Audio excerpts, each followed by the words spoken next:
Ok, hey, salut les Warriors, c'est Cédric, j'espère que vous allez bien parce que moi j'ai la forme, je vais vraiment très bien comme d'habitude. Donc aujourd'hui on se retrouve pour un nouvel épisode de DML, donc 10 minutes lifestyle.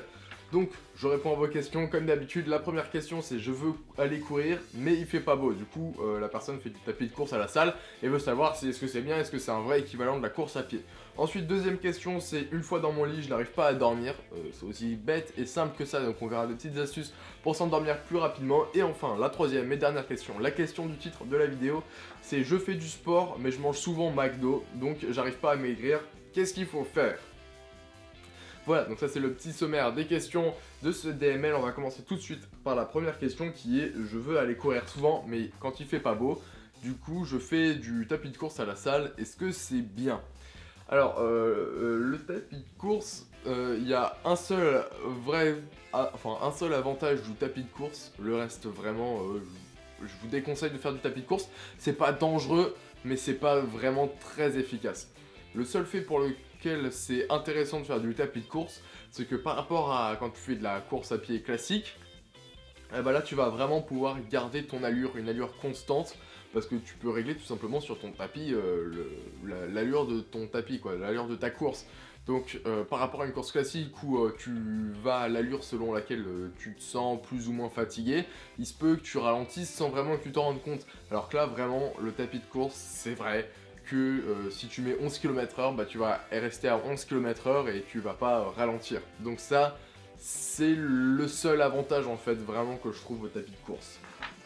Parce que en dehors de ça, le tapis de course, c'est pas vraiment très représentatif de la réalité de la course à pied pour plusieurs raisons. Déjà, en fait, c'est pas exactement le même mouvement, c'est-à-dire que quand tu fais de la course à pied classique, tu pousses avec tes jambes pour avancer. Alors que là, avec le tapis de course, en fait, c'est juste le tapis, voilà, le tapis. Non, le tapis qui déroule. Donc en fait, ton mouvement de pousser avec ta jambe pour aller plus loin est vraiment quasiment inexistant.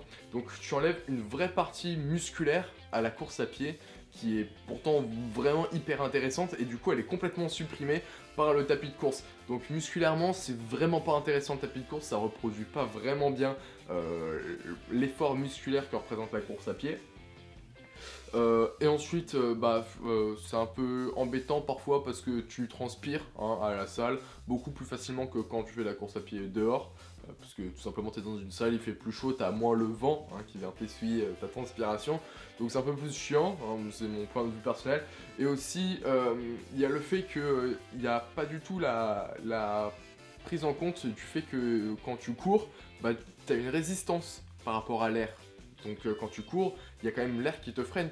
Tu cours contre quelque chose alors que en vrai t'es statique quand tu fais de la course à pied en salle de sport. Du coup, euh, qu'est-ce qu'on va faire pour pallier à ces défauts de la course à pied, toi qui vas absolument faire la course à pied? Si vraiment tu veux faire du tapis de course et pour rattraper cet effort musculaire là qui est inexistant sur du tapis de course classique, ce que tu peux faire, ce qui est très intéressant de faire, c'est de ne absolument pas allumer le tapis de course. Tu fais autre chose que du tapis. Non, non, c'est en fait de ne pas allumer le tapis de course, de te tenir sur les bords du tapis de course et en fait de pousser avec tes jambes pour faire rouler quand même le tapis de course. En fait, ça ne l'abîme absolument pas. Hein. Les mécanismes de tapis de course, je vais pas dire sont faits pour, mais ils sont carrément. Ça ne leur fait absolument rien. Et toi, là, vraiment, alors ce sera vachement plus difficile, même plus difficile que la réalité. Mais pour le coup, là, vraiment, tu vas avoir cet effort de pousser, hein, et qui est vraiment intéressant pour toute la chaîne postérieure de tes jambes, des fessiers et du bas du dos aussi. Donc ça c'est pour l'aspect musculaire qui est inexistant lors de la course sur tapis. Ensuite pour le vent, ce que tu peux faire c'est qu'à partir du moment où tu dépasses 10 km/h, comme la résistance à l'air elle n'est pas énorme non plus, au moins augmenter l'inclinaison de ton tapis de 1 ou 2%. Ça va rattraper le fait que il n'y a absolument pas d'air et donc ça va ajouter une difficulté supplémentaire qui n'existe pas quand tu fais de la course à pied classique. Et donc augmente de 1 ou 2% l'inclinaison du tapis pour rattraper cette chose-là qui est absolument inexistante. Voilà. Donc ça, c'était la première question du DML. La deuxième question qui est une fois dans mon lit, je n'arrive pas à dormir. Alors je vais être assez expéditif, je vais te lister toutes les petites choses qu'on peut faire pour s'endormir plus rapidement et que moi je fais aussi parfois parce que ça m'aide vachement pour m'endormir. Premièrement, déjà éviter tout ce qui stimule le cerveau, notamment les jeux vidéo, en plus parce que t'es devant des écrans, les jeux mobiles aussi, éviter, hein. Genre Candy Crush, t'évites avant de dormir.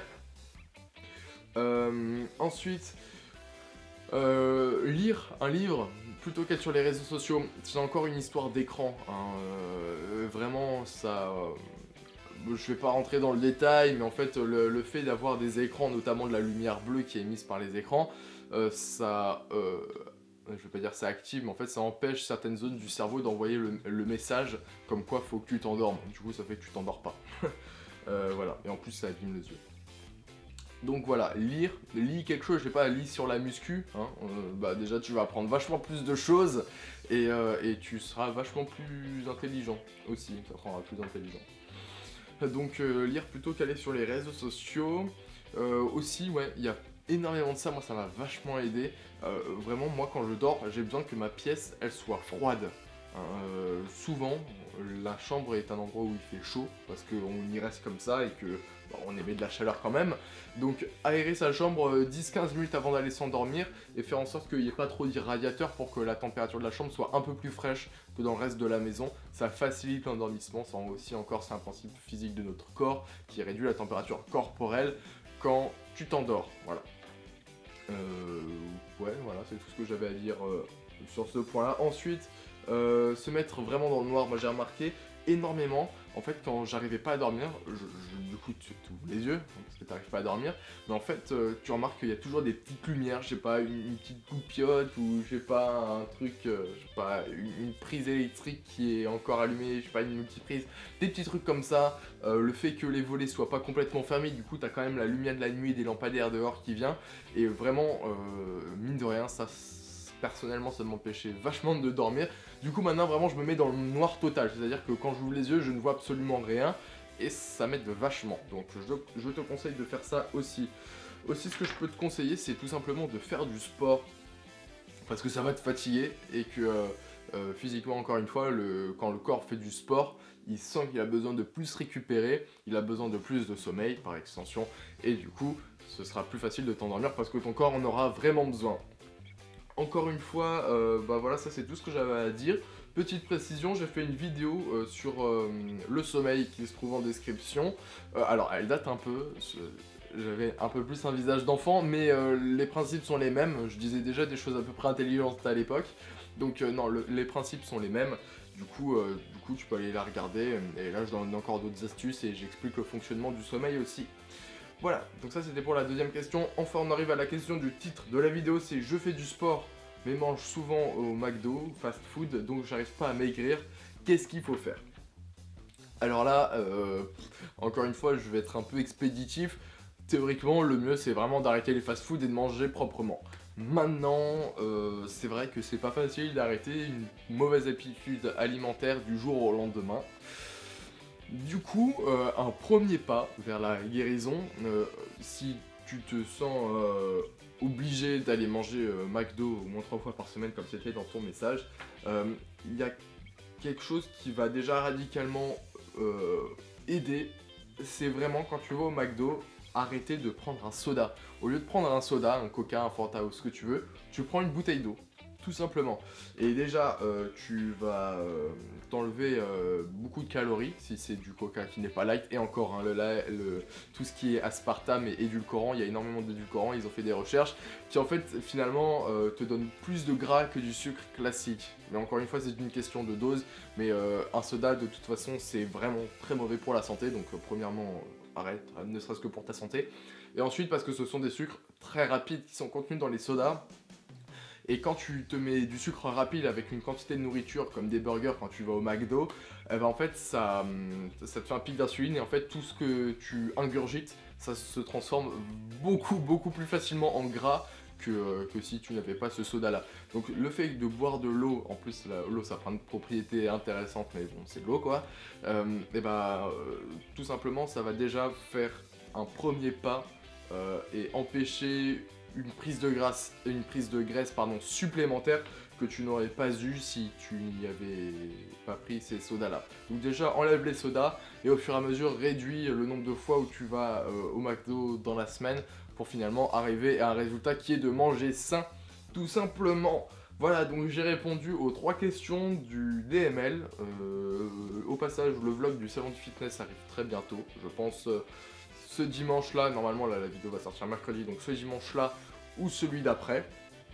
On verra bien. Et écoutez, moi je crois que je vous ai dit tout ce que j'avais à vous dire. Posez-moi vos questions sur les DML, enfin pour les DML en description sur mes réseaux sociaux. N'oubliez pas de me suivre sur les réseaux sociaux, tout est en description. Et moi comme d'habitude, sur ce, je vous laisse, hashtag on est des warriors, hashtag on va envahir le YouTube game.